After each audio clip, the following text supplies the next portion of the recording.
दोस्तों, आज पेश है दयावान महारानी और गुलाम राजा।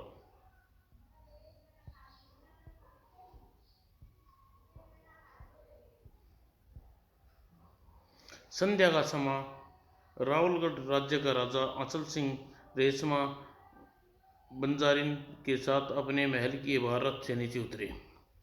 पहरेदार जाकर महारानी पद्मावती से कहो, हम नई रानी ब्याह कर लाए हैं। राजसी परंपरा के अनुसार आरती का थाल सजाए रानी स्वागत करने सिर दी पहुंचे। जो आज्ञा महाराज। आदेश पाकर पहरेदार तुरंत ही महारानी पद्मा को सूचना देने महल पहुंच गया और वह बदहासी महारानी पद्मावती के पास पहुंचा। क्या बात है धान सिंह, तुम इतने घबराए हुए क्यों हो? महारानी जी, बात ही कुछ ऐसी है कि महाराज नई रानी ब्याह कर लाए हैं। महारानी पर जैसे गाज गिरी। यह क्या कह रहे हो, कैसे हुआ? महाराज तो सुबह नील वन में अखरोट खेलने गए थे। महारानी जी, इस विषय में भला मैं क्या बता सकता हूँ? तुम्हें तो महाराज ने आपने यह सूचना देने भेजा था कि राजसी परंपरा अनुसार आप आरती का थाल सजाकर रानी का स्वागत करने महल द्वार पर पहुंच जाएं। ओह, तो अब मुझे सौतन की आरती करनी पड़ेगी। महारानी जी, मुझे तो नई महारानी बंजारन लगती है। पद्मावती यह सुन ठंडी सांस खींची। धान सिंह, नई महारानी बंजारन हो या कोई महारानी, परंपरा का निर्वाह तो हमें करना ही होगा। तो क्या महारानी आप नई रानी का स्वागत करने चल रही हैं? हाँ धान सिंह, इसके सिवा कोई चारा नहीं है। डूबे दिल से महारानी पद्मावती आरती का थाल सजाए पहरेदार के साथ चली। महाराज से दूसरा ब्याह क्या सूझी? अगर मैं गर्भवती हूँ और महाराज दूसरा विवाह कर लिया क्या हुआ? और महारानी पहरेदार के साथ राजमहल के बाहर पहुंची हूँ तो यह है वह नागिन जिसने मेरे सुहाग पर डाका डाला है। और पद्मावती ने दिल को कड़ा करके जैसे तैसे रानी और राजा अचल सिंह का आरती की और तत्पश्चात, आओ बहन, रावलगढ़ में राजमहल में तुम्हारा स्वागत है। नई रानी रेशमा विजय मुस्कान से पद्मावती की ओर देखा और तत्पश्चात अचल सिंह का साथ महल में प्रवेश किया। राजा अचल सिंह ने दूसरे विवाह के उपलक्ष्य में राजमहल दुल्हन की तरह सजाया गया और सारे महल में दीपमाला कराई गई और महारानी पद्मावती का दिल घटाटोप अंधेरा छाया हुआ था और सोच कर रही थी, ओह मेरे प्यार में कोई कमी थी जो महाराज दूसरा विवाह रचा लाए। दूसरी ओर आंचल सिंह रेशमा से कह रहा था, रेशमा, परिवार की परंपरा के अनुसार तुम अपनी दुल्हन वधू को उपरांत प्रथम मुलाकात में मुंह दिखाई देते हैं। हमें भी इस रस्म को निभानी है। बताओ महारानी, तुम्हें मुंह दिखाई क्या चाहिए? महाराज, मुझे मुंह दिखाई मांगूंगी तो क्या मुझे मिलेगी? हाँ रानी, तुम्हें मुंह दिखाई मिलेगी। तुम मांगो क्या तो सही। तो सुनिए राजन, मुझे मुंह दिखाई में यह मांगती हूँ कि आप प्रतिदिन मेरे सामने महारानी पद्मावती की नाक की नथ में तीर निकाल मेरे सामने महारानी पद्मावती की नाक की नथ से तीर निकाल कर दीजिए। महारानी, यह तुमने कैसे विचित्र मुंह दिखाई मांगी है? महाराज, यह मुंह दिखाई मांगनी थी, मांग ली। अब यह काम आपके ऊपर है मुंह दिखाई देंगे या न देंगे। ओह रानी, तुमने बड़े धर्म संकट में डाल दिया है। माना कि मेरा निशाना चूक है महारानी की नथ की बटोर तीर निकाल सकता हूँ, पर वह प्रतिदिन ऐसा मेहरबानी महारानी का अपमान होगा। सोच लीजिए महाराज, अच्छी तरह सोच लीजिए। तब आंचल सिंह सोच में पड़ गया। अगर यह रेशमा की बात न मानना हूँ तो मेरे वचन हल्का हो जाता है। यदि वचन निभाता हूँ तो महारानी पद्मावत का अपमान होगा। यह बुरी तरह पेशकश में पड़ गया। अतः वह रेशमा की विजय हुई। आंचल से मुस्कुराता हुआ बोला, ठीक है महारानी, मैं तुम्हारी वचन देता हूँ। हम प्रतिदिन महारानी की नथ में से आर पार तीर निकाला करेंगे। मुझे यह सुनकर खुशी हुई। महाराज, जाइए इसी समय महारानी के पास जाकर अपना वचन निभाइए। अब अचल सिंह चौंका। इस समय तो रात्रि है। महाराज, किसी भी नेक काम करने के लिए देर करनी नहीं चाहिए। आपको इसी समय महारानी को स्वयं यहाँ बुला कर लाना चाहिए और उसकी नथ की मियार पर तीर निकालना होगा। ठीक है रेशमा, यदि तुम ऐसा ही चाहती हो तो ऐसा ही होगा। ऐसा ही सही, महारानी के पास जाता हूँ। आंचल सिंह उसी समय रानी पद्मावती के कक्ष में चल दिए। यह देख रेशमा खूब खुश हो गई। वाह, मेरी चाल सफल हो गई। आंचल सिंह सफल तीरंदाज क्यों ना हो, लेकिन कभी न कभी तो उसका हाथ बहकेगा और तीर आर पार न निकला तो महारानी का चेहरे में धस जाएगा और इस प्रकार महारानी की कट महाराजी का कांटा हमेशा के लिए रास्ते से हट जाएगा। दूसरी ओर आंचल सिंह दूसरी ओर अचल सिंह महारानी पद्मावती के कक्ष में पहुंचा। महाराजा, आप इस समय तो आपको नई रानी के पास होना चाहिए। महारानी जी, कुछ ऐसा काम आ पड़ा जिसके पूरा करने के लिए तुम्हारे पास आना पड़ा। ऐसा क्या काम आ गया महाराज? महारानी, हमें ज़्यादा प्रसन्न न करो। जल्दी अपना नाक में अपनी राजसी नथ पहनकर मेरे पास साथ रानी रेशमा के पास चलो। सुन पद्मावती चौकी, महाराज, मैं रानी रेशमा के कक्ष में राजसी नथ पहन कर चलूँ? लेकिन क्यों महाराज, वहाँ क्या करूँगी? महारानी, हमारी आन का सवाल है। रानी रेशमा अपने मुंह दिखाई के लिए ऐसी वस्तु मांगे जिसे तुम्हें हमें दे सकती हो। किंतु आंचल सिंह पद्मावती को विस्तार रेशमा की विचित्र शर्त के बारे में बताया। आंचल सिंह की सारी बात जानकर महाराज रानी रेशमा की ने आपने मेरा मान तक दांव पर लगा दिया। रानी रेशमा के वचन देते समय क्या आपको मेरे मान अपमान के बारे में तनिक भी नहीं सोचा महाराज? महारानी, मैं तो तब उस घड़ी को कोस रहा हूँ जिस घड़ी मैंने बंजारा रेशमा को प्रथम दृष्टि मेरी मुलाकात हुई। वह मेरी चरित्रहीन कमजोरी थी और जो रेशमा को देखते ही मेरा रूप में मोहित होकर उसके प्रणय निवेदन कर उसे वन में गंधर्व विवाह कर बैठा। अब मुझे अपनी भूल का भास हो रहा है। महारानी, खैर जो हुआ सो हुआ। अब तुम मेरे दिए वचन की लाज रखो। महाराज, आपके लिए मैं जान भी कुर्बान कर सकती हूँ। मैं आपके साथ नथ पहनकर रेशमा के पास चलती हूँ। और रानी पद्मावती उसी समय दर्पण के सामने बैठकर नागची रथ पहनी। गुरुदत्ता, चलिए महाराज, नथ पहनकर तैयार हूँ, चलिए महारानी। और आंचल सिंह जब महारानी पद्मावती रेशमा के कक्ष में पहुंची तो मुस्कुराती हुई पद्मावती बोली, आइए रानी जी, रेशमा के कक्ष में आपका स्वागत है। पद्मावती ने रेशमा की बात को कोई जवाब नहीं दिया। वह घूमकर आंचल सिंह से बोली, महाराज, धनुष बाण उठाइए और मेरे नथ में तीर आर पार निकालिए। और आंचल सिंह ने मन बुझे तीर कमान उठाया और निशाना साध कर तीर छोड़ा। भगवान, महारानी की रक्षा करना। तीर इधर उधर न जाकर महारानी के नथ के बीच से निकले और ससराता हुआ तीर पद्मावती नथ में घुसा और अगले ही पल नथ से दूसरी ओर निकल गया। देखकर अचल सिंह को चैन की सांस ली और अचल सिंह ने पद्मावती से कहा, चलिए महाराज, चलो महारानी, अब तुम्हें कक्ष में छोड़ाऊँ। और अचल सिंह पद्मावती के कक्ष में छोड़ने चला गया। राजा अचल सिंह को मुझसे विवाह कर तो लिया, पर लगता है तू कि अभी तेरे सिर पर महारानी पद्मावती का जादू चढ़ा हुआ है। महाराज के ऊपर पद्मावती का जादू उतारना ही होगा। और जब अचल सिंह पद्मावती के कक्ष में पहुंचा, महारानी रेशमा को मुंह दिखाई कि अपनी बेहुदा मांग मानकर मैं आघात पहुंचाया, इसलिए हम उसके कक्ष में नहीं जाऊंगा, तुम्हारे पास रहूंगा। महाराज, यह आप क्या कह रहे हैं? हम रानी रेशमा ने चाहे कुछ भी किया हो, आखिर तुम्हारी पत्नी है। तुमने उनके साथ विवाह किया है, उसका अधिकार मिलना चाहिए। जाइए, उनके पास चले जाइए। सुहाग सीट पर वह अकेली बैठी है। नहीं रानी, मैं नहीं जाऊंगा, मैं उसके पास नहीं जाऊंगा। अचल सिंह जिद पर हट पकड़ कर बैठ गया। पद्मावती ने उसे बहुत समझाया। ठीक है महारानी, तुम कहती हो तो मैं उसके पास चला जाता हूँ। इतना कहकर अचल सिंह पद्मावती के कक्ष से बाहर निकल गया। और इस प्रकार दिन गुजरने लगे और वचन में बधा अचल सिंह प्रतिदिन रानी रेशमा के समक्ष महारानी के नथ से तीर पार करने लगा। कितना निर्दयी हूँ मैं! क्या पद्मावती इतना अपमान देने के लिए ब्याह की करके लाया था?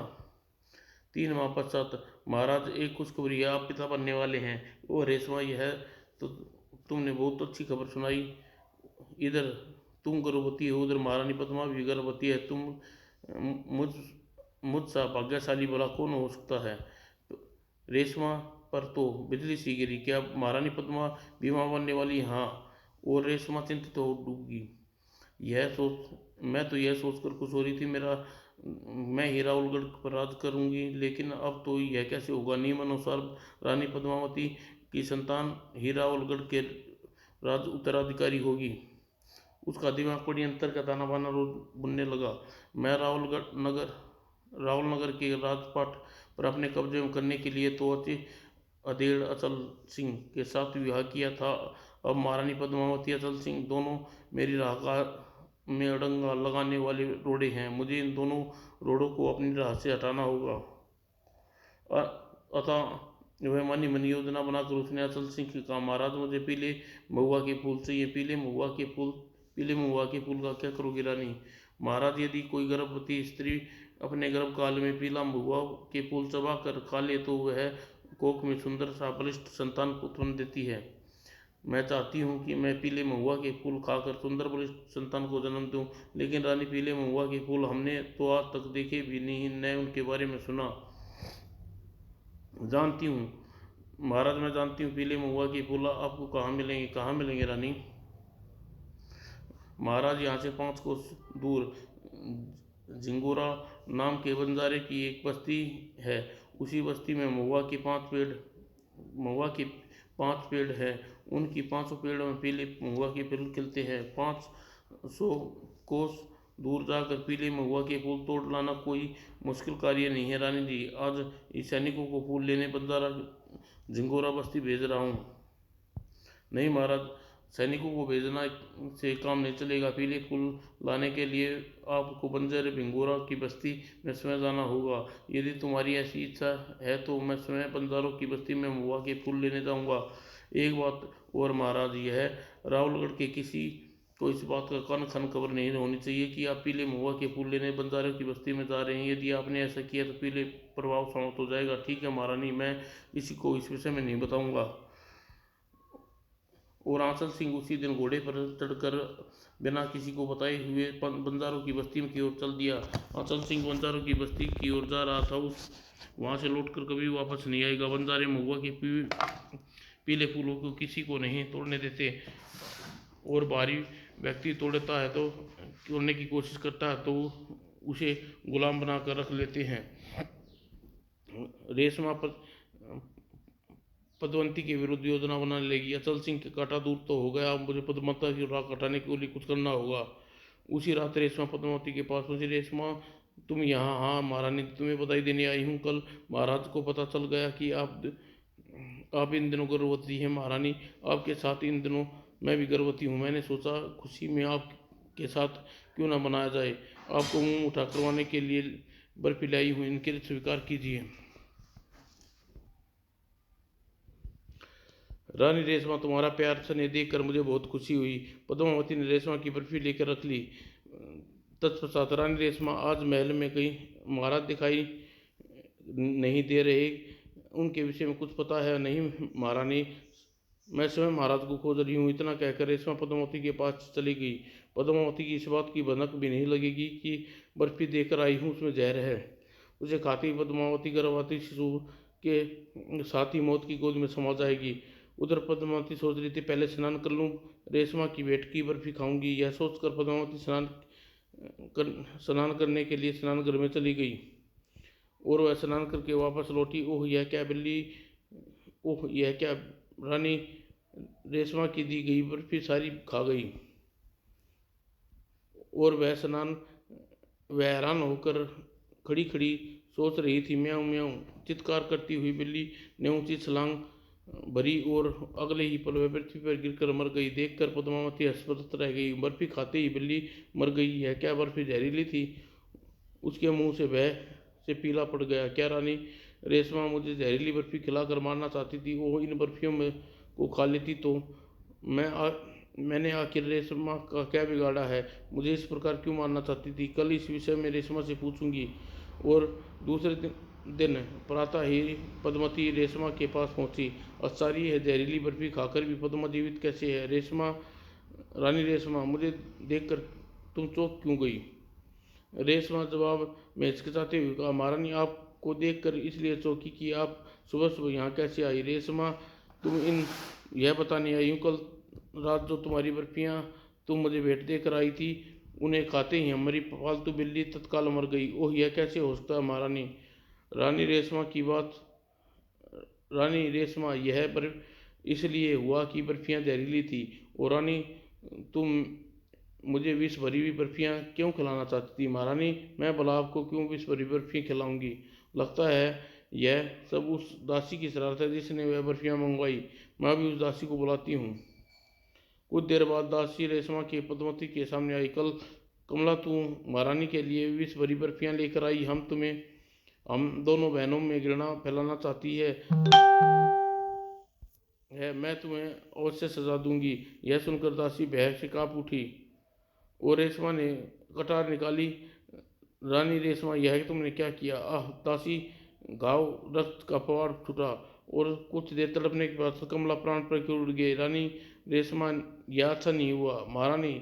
इस कृष्ण दासी को यही सजा थी। आप भूल से इन जहरीली बर्फियों को खा लेती तो न जाने क्या हो जाता। पद्मावती खिन्न मन से वहां से वापस लौट गई। दासी की मरण दासी को मारकर मैंने पद्मावती के मन में अपने प्रति उठते संदेह का फन कुचल दिया। अब ऐसा करना उचित समय आने पर फिर पद्मावती विरुद्ध षड्यंत्र चलूंगी। राजा उधर राजा अरुणाचल के गायब हो जाने से प्रधानमंत्री वरुणदेव चिंतित थे। न जाने महाराज बिना बताए कहाँ चले गए। पहले कभी ऐसा न हुआ। पद्मावती अचल सिंह के प्रति चिंतित थी। महाराज आखिर गए कहाँ गए? आखिर किस कष्ट में फंस गए? कुछ दूसरी जबकि दूसरी ओर रेशमा सोच रही थी, इन मूर्खों को क्या पता राजा अचल सिंह जीवन भर यहाँ वापस लौट कर नहीं आने वाले। कई दिनों तक अचल सिंह को लगातार खोज असफलता हाथ लगने पर प्रधानमंत्री वरुण गुप्तरों को बुलाया। तुम लोग चारों दिशा में दूर दूर तक महाराज अचल सिंह की तलाश करो। जी, जो क्या प्रधानमंत्री। आदेश पाकर गुप्तचर खोज में निकल पड़े।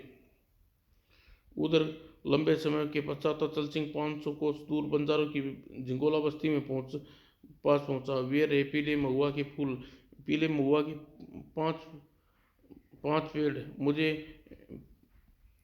इन पेड़ों पर चढ़कर फूल तोड़ने चाहिए। अतः अचल सिंह ने घोड़े को नीचे किया और उसके पेड़ के नीचे छोड़कर एक पेड़ पर चढ़ गया। लेकिन अभी वह पीले फूलों के समीप पहुंचा। ये कौन है? तू पेड़ पर क्यों चढ़ रहा है? पीले फूल की ओर बढ़ा। अचल सिंह का हाथ रुक गया। उसने नीचे देखा। मैं परदेसी हूँ, मुझे महुआ के फूल चाहिए। मैंने इसे तोड़ने के लिए पेड़ पर चढ़ा हूँ। तेरी यह जरूरत, जल्दी पेड़ से नीचे उतर वरना सब मिलकर तेरा बदन तीरों से छलनी कर देंगे। यह धमकी सुनकर अचल सिंह सोच में पड़ गया। अचल सिंह, अब स्वयं पेड़ से उतरने में भलाई है, तू अकेला नहीं आता है। पता नहीं ये बंजारे युग सचमुच तुझे तीरों से बीन दे। यह सोच अचल सिंह बंजारों से बोला, ठीक है, मैं नीचे आ रहा हूँ। उन्हें अचल सिंह नीचे पेड़ से उतरा। कुछ देर बाद बंजारों ने युवकों के सामने खड़ा था। एक बंजारे ने उससे कहा, मैं महुआ के पेड़ पर चढ़कर घोर अपराध किया है। परदेसी, हमारे सरदार के पास चलना चाहिए। चलो, मैं तैयार हूँ। एक बंजारी युवक को लेकर उस सरदार के पास चल पड़े। बंजारी युवक ने अपने सरदार रतिया के पास ले पहुंचा। यह कौन है? ये सरदार, यह आदमी महुआ के पेड़ पर चढ़कर पीले फूल तोड़ने की कोशिश कर रहा था। हमने इसे रंगे हाथों पकड़ लिया।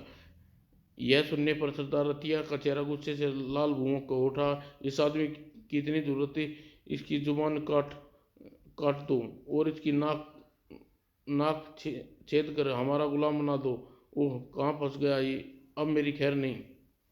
बंजारे युवक ने आगे बढ़कर उसे पकड़ लिया और एक बंजारे ने उसकी जुबान पकड़कर बाहर खींची। संगाल हुआ बार और तत्काल ही जुबान कटते ही अचल सिंह के मुंह से खून की धार फूट पड़ी और तत्पश्चात ही अचल सिंह के नाक कान छेद दिए गए।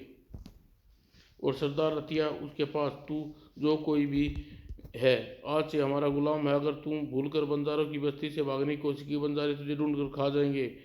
परिस्थितियों को हमारा अचल सिंह भला क्या कह सकता था? जुबान तो उसकी वैसे ही कट चुकी थी। ऐसा ही सरदार वह देखता रह गया। इस घटना इधर अचल सिंह की खोज करते गुप्तचर असफलता होकर वापस राहुल लौटे। क्षमा कीजिए प्रधानमंत्री जी, हमने चारों ओर खोजा, हमें कहीं नहीं मिला महाराज। ओह, अब क्या होगा महाराज, गुम हुए पूरा एक माह बीत गया। प्रधानमंत्री वरुण देव इस समय कुलगुरु रूपानंद के पास पहुंचे और सारी बात बताई के पश्चात जब अब आप ही बताइए गुरुदेव, क्या किया जाए। महाराज को कुछ पता नहीं चला और रावल नगर की राजगद्दी पर अब ज़्यादा दिन तक नहीं छोड़ा जा सकता। प्रधानमंत्री जी, रावत नगर के महाराज गुम होने की गुमशुदगी की दुर्घटनापूर्ण है, पर कुछ न कुछ उपाय तो करना ही होगा। चूंकि महाराज कोई संतान नहीं है, इसलिए प्रथा के अनुसार बड़ी महारानी को पद्मावती को रावल सिंह का नया उत्तराधिकारी घोषित करना यही उचित है और न्याय संगत भी है। ठीक है कुलगुरु, ऐसा ही होगा।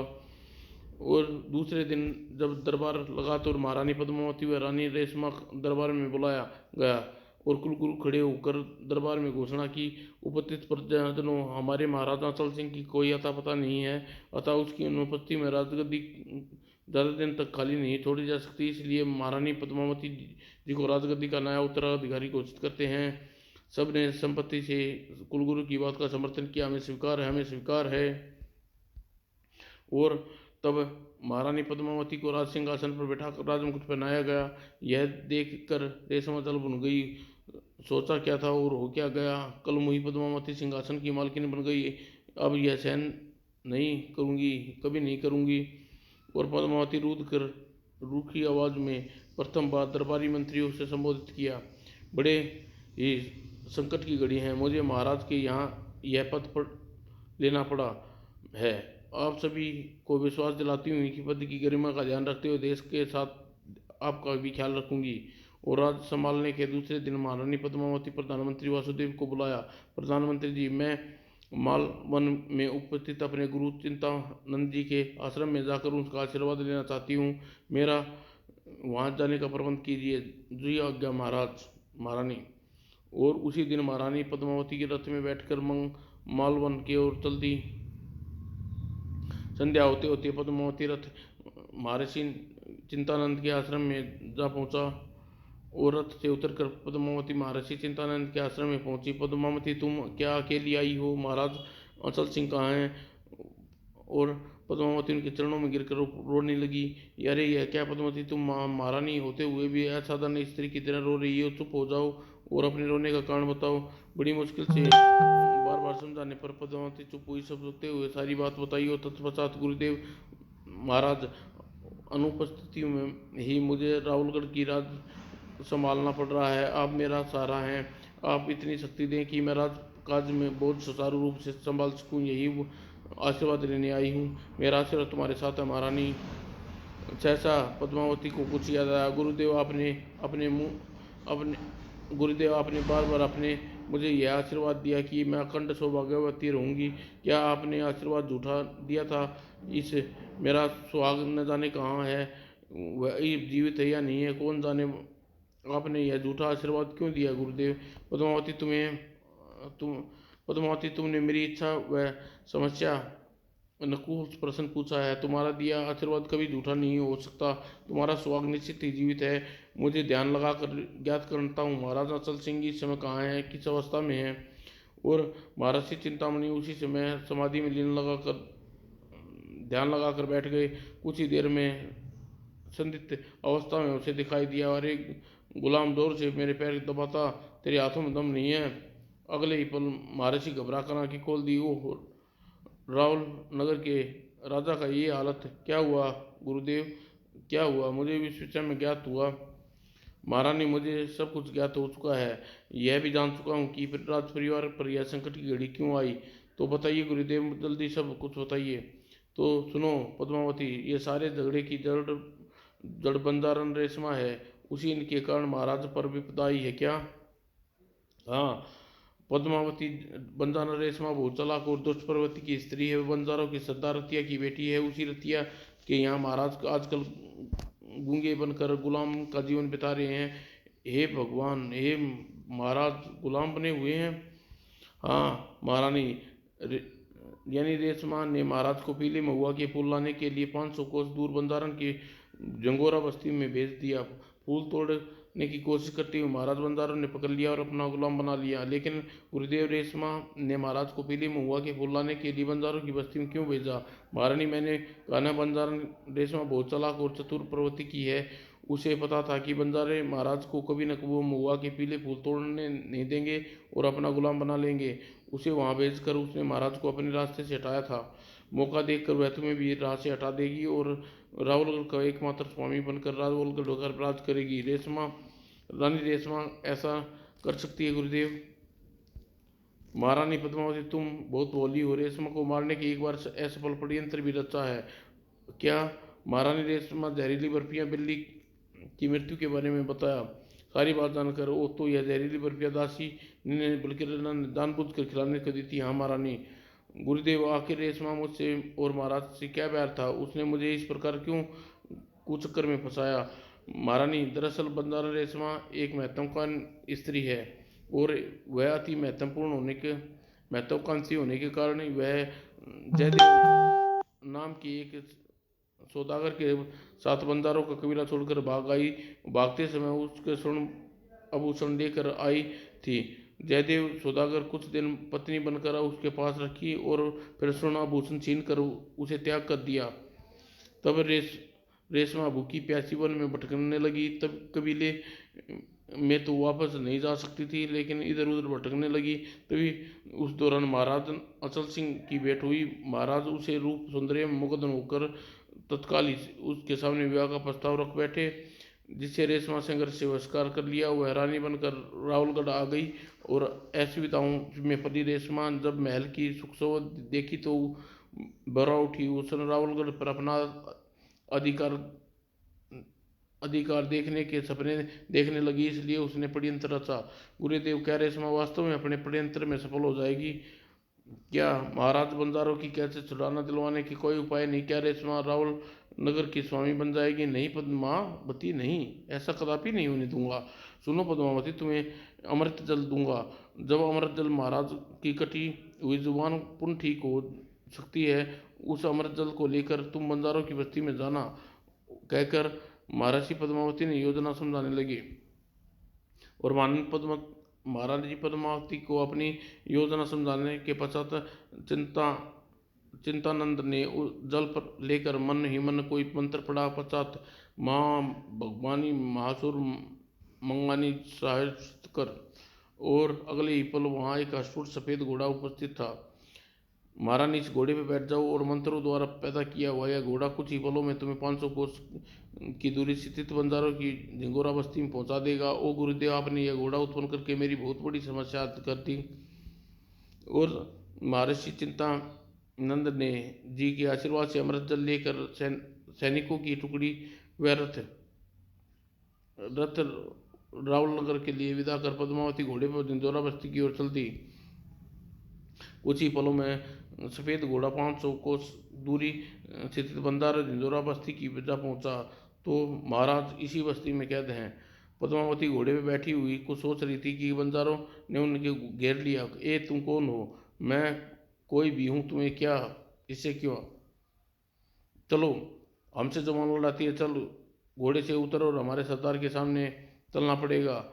ये मूर्ख क्या जाने कि मैं स्वयं रतिया सरदार से मिलने के लिए उत्सुक हूँ। घोड़े से उतरकर अमृत साथ ले पद्मावती बंजारे के बस्ती में चल दी। बंजारे को लेकर सरदार रतिया के पास पहुंची। तुम कौन हो? सरदार, मैं ये अपना परिचय अभी नहीं दूंगी। मैं एकांत में कुछ महत्वपूर्ण बात बताना चाहती हूँ। महत्वपूर्ण बात? हाँ सरदार, बहुत महत्वपूर्ण है, एकांत में बताने वाली हूँ। तब सरदार रतिया ने बंजारों से कहा, तुम सब कुछ देर के लिए झोपड़ी से बाहर चले जाओ। जो हुक्म। सरदार सभी बंजारे उसी समय झोपड़ी से बाहर चले गए। तत्पश्चात सरदार रतिया पद्मावती से कहा, अब बताओ तुम मुझे कौन सी महत्वपूर्ण बात बताना चाहती हो? सरदार, तुम्हारी एक लड़की थी ना, और कुछ समय पहले ही एक सौदागर के साथ भाग गई थी। तुम शामली की बात कर रहे हो? हाँ, मैं उसी शामली की बात कर रही हूँ, लेकिन अब वह शामली नहीं, रेशमा है। तुम जानती हो इस समय कहाँ है? हाँ सरदार। तो बताओ इस समय कहाँ है? उससे सौदागर के साथ भागकर हम बंजारों की नाक कटवा दी, खून पी जाऊंगा। सरदार कुछ भी है, अधिक आखिर वह आपकी बेटी है, आपको इस विषय में बताऊंगी भी और उससे पास भी ले चलूंगी, लेकिन पहले मुझे मेरी दो शर्त माननी पड़ेगी। तुम्हें तुम्हारी बेटी के पास ले चलूंगी। बोलो क्या शर्त है तुम्हारी? कुछ दिन पहले तुमने पीले महुआ के फूल तोड़ते हुए एक आदमी को पकड़ा था, अपना गुलाम बनाया था। उसे छोड़ना होगा, लेकिन क्या हूँ मैं उसे अपने साथ ले जाना चाहती हूँ। ठीक हूँ, मैं उसे छोड़ दूंगा। अब दूसरी शर्त बताओ। सरदार शामली अच्छी है या बुरी, तुम्हारी बेटी है, तुम उस तुम उसकी जान से नहीं मारोगे। ठीक है, तुम्हारी यह शर्त भी मंजूर है। पुत्र की ममता के कारण सरदार पद ममत मालती की दूसरी शर्त भी मान ली। पद्मावती ने सरदार से कहा, सरदार अब मुझे अपने गुलाम के पास ले चलो, जिसके साथ उसके साथ चलना चाहती हूँ। चलो मेरे साथ। सरदार उसे लेकर वहाँ ले गया। गुलाम बना हुआ गूंगा अचल सिंह कुल्हाड़ी से लकड़ी काट रहा था और राजसी सुख वैभव में पले बड़े महाराज की कैसी दशा हो गई है।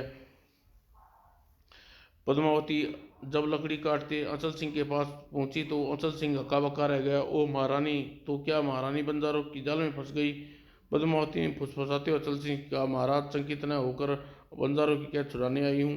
सुनकर अचल सिंह की आंखों में खुशी की लहर दौड़ पड़ी और तत्पश्चात पद्मावती के कहने पर सरदार रतिया और अंचल सिंह पद्मावती के साथ सफ़ेद घोड़े पर बैठ गए। घोड़ा पवन के वेग से सावल नगर की ओर दौड़ पड़ा और सावल नगर में रानी रेशमा सोच रही थी, महारानी पद्मावती के जैसी ही महर्षि चिंतामणि के आसन से लौटेगी, उसे खाने में जहर की पुड़िया मिला दूंगी और जहर भरे खाने को लेकर पद्मावती पल भर में सुरक्षित हार जाएगी। कुछ ही देर में सफ़ेद घोड़े पर तीनों रावल नगर पहुँचे। आइए सरदार, मैं आपको आपकी बेटी के पास ले चलूँ। और पद्मावती सरदार अचल सिंह के साथ महल के अंदर की ओर चल पड़ी। पद्मावती जी रानी रेशमा के कक्ष से बाहर पहुंची। ओह महारानी पद्मावती, मेरे पिता पद्मा व गुलाम के साथ मेरे कक्ष में की ओर आ रही है। लगता है पद्मावती मेरे विषय में सब कुछ पता चल गया है। मेरे पिता को मुझे देखते ही जान से मार देंगे। अब मेरा खेल खत्म हुआ। इससे पहले सब ने मेरे पिता मुझे अपमानित करके मौत के घाट उतारे, मैं स्वयं को ही मौत के गले में लगा लेना चाहिए। और रेशमा ने तुरंत ही आंचल में बंदी जहर की पुड़िया खोली और उसे सारा जहर फाँक लिया। और कक्ष के बाहर खड़ी पद्मावती सरदार से कह रही थी, सरदार तुम्हारी बेटी शामली सी कक्ष में है। इस कक्ष में शामली सौदागर के साथ भागी थी। वह राजमहल में क्या कर रही है? राजमहल सरदार, वह इस राजा अचल सिंह की रानी है क्या? तब पद्मावती ने अचल सिंह सरदार के साथ प्रवेश किया। अंदर घुसते ही रेशमा, ओह यह क्या? रेशमा तो फर्श पर पड़ी तड़प रही है। शामली बेटी। सरदार दौड़कर शामली को अपनी गोद में रख लिया। बेटी तुझे क्या हुआ? बापू तुम्हें वह महाराज अचल सिंह को बहुत दुख दिए है। मैंने अपना गुनाह कबूल करते हुए जहर खा लिया है, मुझे माफ़ कर दो। अगली पल रेशमा आके पथराई और सरदार रेशमा के सब पर गिरकर फुट फुट रोने लगा। बू। और तब पद्मावती ने महर्षि चिंतामणि का दिया हुआ अमृत जल अचल सिंह पर छिड़का और अमृत जल के प्रभाव से अचल सिंह पूर्णतः स्वस्थ हो गया। और रानी रेशमा, तुमने क्या किया? अपने साथ साथ मुझे, अपने शिशु को भी मार डाला। महाराज दुखी न हो, महारानी रेशमा गर्भवती नहीं थी क्या? हाँ महाराज, चिंता नंद ने मुझे सब कुछ बताया। महारानी रेशमा आपसे झूठ बोला। मैं तब पद्मावती ने अचल सिंह के विस्तार से सब कुछ बताया और तत्पश्चात अचल सिंह ने विधि विधान से रेशमा का अंतिम संस्कार किया और सरदार रतिया को अपनी बेटी को अंतिम संस्कार में भाग लिए कर दुखी हृदय से वापस अपनी बस्ती पर लौट गया। समाप्त दोस्तों।